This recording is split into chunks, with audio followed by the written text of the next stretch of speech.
Welcome to all. நம்ம இன்றைக்கி என்ன பார்க்கலாம்னா ரேடியோசிட்டி அப்படின்னா என்னென்னு பார்க்கலாம். ஸோ இனிஷியலாக ரேடியோசிட்டி அப்படிங்கிறது என்னென்னா ஒரு குறிப்பிட்ட பொருளில் இருந்து எவ்வளோ ரேடியேஷன் குறிப்பிட்ட நேரத்தில் எமிட் ஆகுது அப்படிங்கிறது தான் நம்ம ரேடியோசிட்டி அப்படின்னு சொல்லுவோம். இதுக்கான பர்ஃபெக்ட் டெஃபினேஷன் என்னன்னா all radiant energy living the surface per unit time per unit surface area.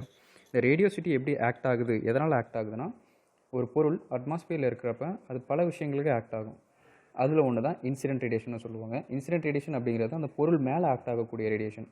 அந்த பொருள் மேலே ஆக்ட் ஆகக்கூடிய ரேடியேஷனால் அந்த பொருள் சில ரேடியேஷன் அப்சர்வ் பண்ணிக்கும், சில ரேடியேஷன் எமிட் பண்ணும். ஸோ இந்த அப்சர்ப்ஷன் அண்ட் எமிசிவிட்டி இது ரெண்டுத்தை வச்சு தான் அந்த பொருளில் வந்து ரேடியோசிட்டி வந்து ஆக்ட் ஆகும். ஸோ பேசிக்கலாக ரேடியோசிட்டியை நம்ம ஜே அப்படின்னு மென்ஷன் பண்ணுறோம்.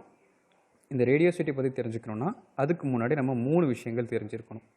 ஸோ ஃபர்ஸ்ட் வந்து இர்ரேடியேஷன் அப்படின்னு சொல்லுவாங்க. ஸோ இர்ரேடியேஷன் அப்படிங்கிறது என்னென்னா அந்த பொருள் மேலே ஆக்ட் ஆகக்கூடிய இன்சிடென்ட் ரேடியேஷன். ஸோ அந்த பொருள் அட்மாஸ்பியரில் இருக்கிறப்ப அது மேலே ஆக்ட் ஆகக்கூடிய incident radiation. For example sunlight, சன்ரேஸை கூட சொல்லலாம்.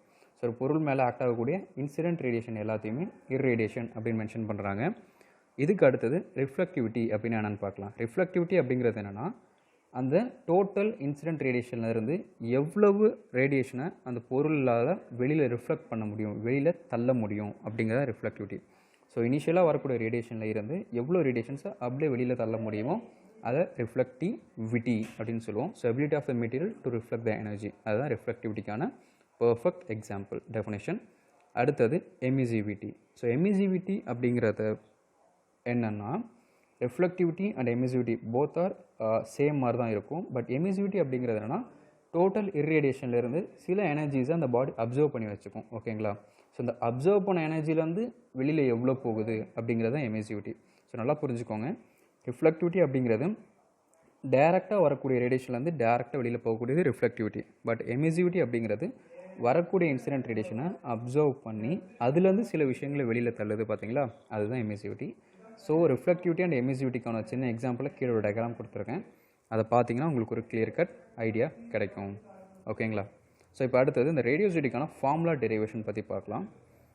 ஜென்ரலாக இந்த ரேடியோசிட்டியில் வந்து பார்த்திங்கன்னா 3 வகையான டேர்ம்ஸ் ஆக்ட் ஆகுதுன்னு பார்த்துருந்தோம். அந்த 3 பற்றி நம்ம டிஸ்கஸ் பண்ணிட்டோம். ஸோ இப்போ அடுத்தது ஒரு ஃபார்முலா டெரிவேஷன் போகலாம். ஸோ ஃபார்முலா டெரிவேஷன் வந்து பார்த்திங்கன்னா எப்படி மென்ஷன் பண்ணியிருப்பாங்கன்னா ஜே. ஸோ ஜே தான் வந்து ரேடியோசிட்டி நோட்டேஷன் ஏற்கனவே பார்த்துட்டோம். So J is equal to emissivity of the material. எமிசிவிட்டிங்கிறது black body and white body ரெண்டு பாடிக்கு டிஃப்ரெண்ட்டாக இருக்கும். ஸோ வந்து பார்த்திங்கன்னா J is equal to emissivity plus irradiation. இர்ரேடியேஷன்னா அந்த டோட்டல் இன்சிடென்ட் ரேடியேஷன் சொல்லுவாங்க. So irradiation into reflectivity. So irradiation into reflectivity இது சிம்பிள் டேர்ம் வந்து பார்த்தீங்கன்னா J is equal to E plus P into G. ஓகேங்களா? ஸோ இதுதான் ஃபார்முலா டெரிவேஷன். தேங்க்யூ.